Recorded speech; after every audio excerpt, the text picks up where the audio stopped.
और मेरे पास GR है 2014 जून का, जो पृथ्वीराज चौहान साहब के वक्त में आया था, नारायण राणे साहब ने लाया था। उसके अंदर वो 50 कैटेगरी को लिखा गया है कि ये 50 सब कैटेगरी है।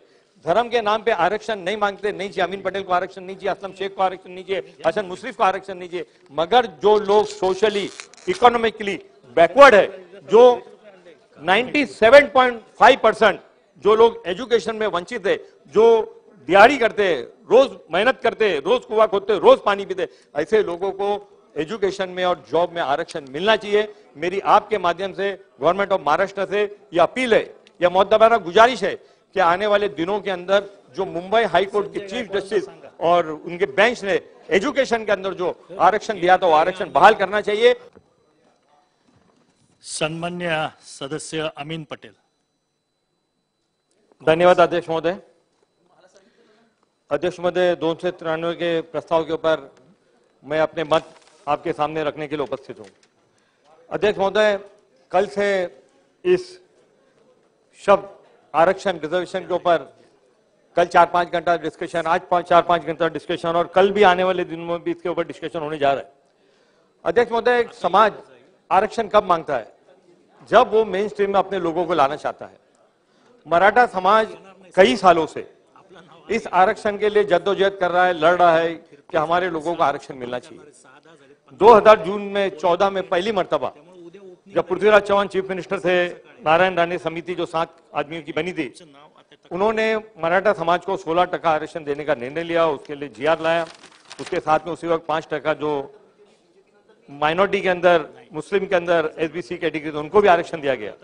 अध्यक्ष महोदय, यह आरक्षण लागू भी हो गया। मुंबई हाई कोर्ट में ये मैटर गया। मुंबई हाई कोर्ट में जाने के बाद में उसको रद्द किया गया। जो मुस्लिम आरक्षण था उसको एजुकेशन में कंटिन्यू किया गया। अध्यक्ष महोदय, सभी पार्टी के लोग, कल से ये भाषण हो रहा है, बात हो रही है, हर आदमी का मुद्दा ये है, हर आदमी ने मराठा आरक्षण को सपोर्ट किया। हर आदमी का कहना यह कि मराठा आरक्षण होना चाहिए और जल्द से जल्द होना चाहिए।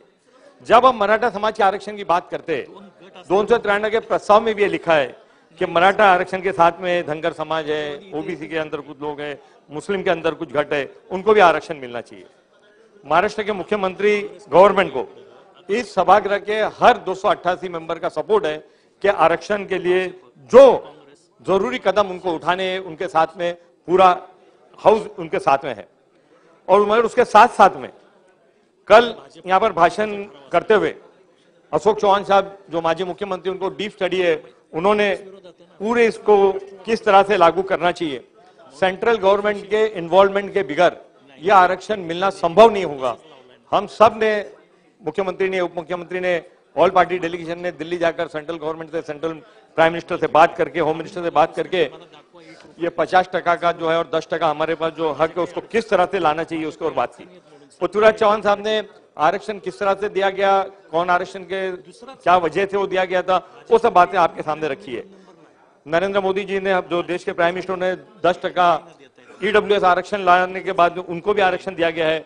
बिहार गवर्नमेंट ने एक निर्णय लिया है। आज हम लोग सब लोग एक मत से है कि ये आरक्षण होना चाहिए, महाराष्ट्र के अंदर मराठा कम्युनिटी को आरक्षण मिलना चाहिए। अध्यक्ष महोदय,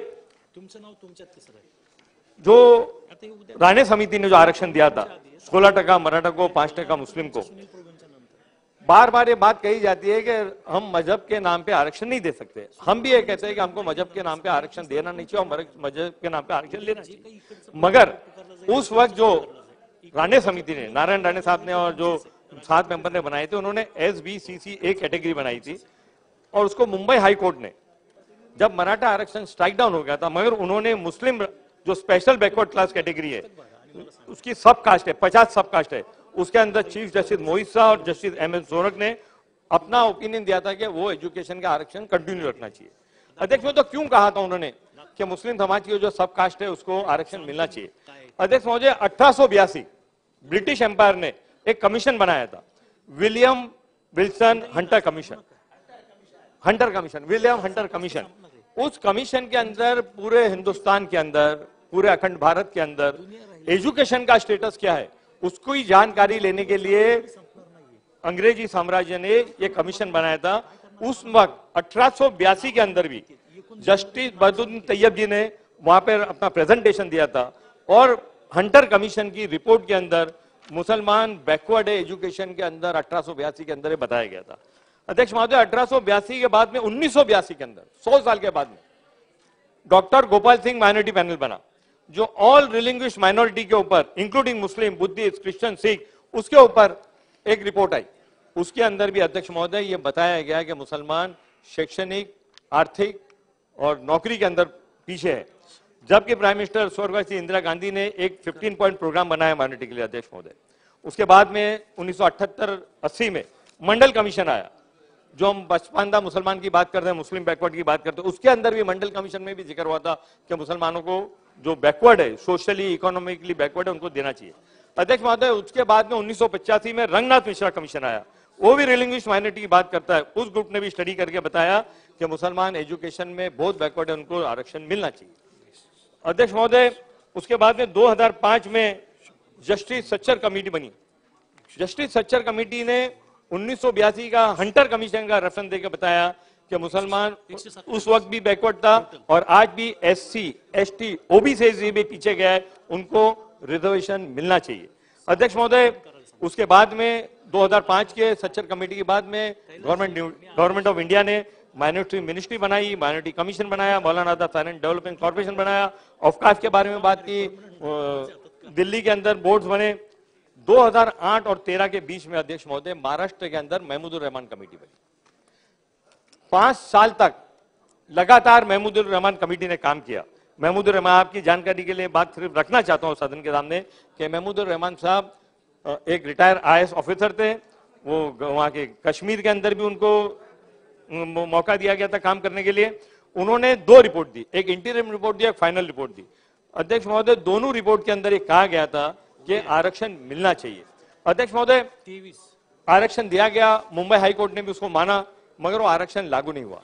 आज जब हम मराठा आरक्षण की बात करते हैं अध्यक्ष महोदय, तो हमको कहीं ना कहीं ये सोचना पड़ेगा जो सोशली इकोनॉमिकली बैकवर्ड है उनको आरक्षण मिलना चाहिए। अध्यक्ष महोदय, मैं छोटा सा डेटा आपके सामने सदन के सामने रखना चाहता हूं। मेरे पहले बहुत लोगों ने मराठा के समाज के लोग कितने पीछे, उनकी क्या स्टेटस, उसके बारे में कुछ स्टेटस रखी थे। मेरा ये फर्ज बनता है कि मैं भी आपके सामने जो अकलियत के लोग हैं उनका क्या स्टेटस है महाराष्ट्र में रखना चाहता हूं। एज पर 2001 के महमूदुर रहमान कमेटी की रिपोर्ट जो है उसमें 2001 का सेंसस में बात हुई। अध्यक्ष महोदय, 2009 में जब 10.6% सेंसस में मुस्लिम पॉपुलेशन था, सिर्फ 2.2% लोग ग्रेजुएट थे और सिर्फ 1.4% वुमेन ग्रेजुएट थे। अध्यक्ष महोदय, और अर्बन जो पॉपुलेशन है वो तकरीबन 59.4% BPL के नीचे था और रूरल में 59.80 के पीछे नीचे था। अध्यक्ष महोदय, 97.5% लोग आज भी जो माइनॉरिटी के आचरण मुशर्रफ साहब वो नॉन मैट्रिक है, जो फॉर्मल सेक्टर में डेली वेजेस पे काम करते हैं। अध्यक्ष महोदय, जो सेक्टर इतना पिछड़ा है, और मेरे पास GR है 2014 जून का, जो पृथ्वीराज चौहान साहब के वक्त में आया था, नारायण राणे साहब ने लाया था। उसके अंदर वो 50 कैटेगरी को लिखा गया है कि ये 50 सब कैटेगरी है। धर्म के नाम पे आरक्षण नहीं मांगते, नहीं चाहिए। अमीन पटेल को आरक्षण नहीं चाहिए, असलम शेख को आरक्षण नहीं चाहिए, हसन मुशर्रफ को आरक्षण नहीं चाहिए, मगर जो लोग सोशली इकोनॉमिकली बैकवर्ड है, जो 97.5% जो लोग एजुकेशन में वंचित है, जो दिहाड़ी करते हैं, रोज मेहनत करते हैं, रोज कुआं खोदते हैं, रोज पानी पीते, ऐसे लोगों को एजुकेशन में और जॉब में आरक्षण मिलना चाहिए। मेरी आपके माध्यम से गवर्नमेंट ऑफ महाराष्ट्र से यह अपील है, यह मुअद्दबाना गुजारिश है कि आने वाले दिनों के अंदर जो मुंबई हाई कोर्ट के चीफ जस्टिस और उनके बेंच ने एजुकेशन के अंदर जो आरक्षण दिया था वो आरक्षण बहाल करना चाहिए और जो नौकरी के अंदर भी आरक्षण देना चाहिए। इस बात के साथ मैं अपनी बात खत्म करता हूं। जय हिंद, जय महाराष्ट्र।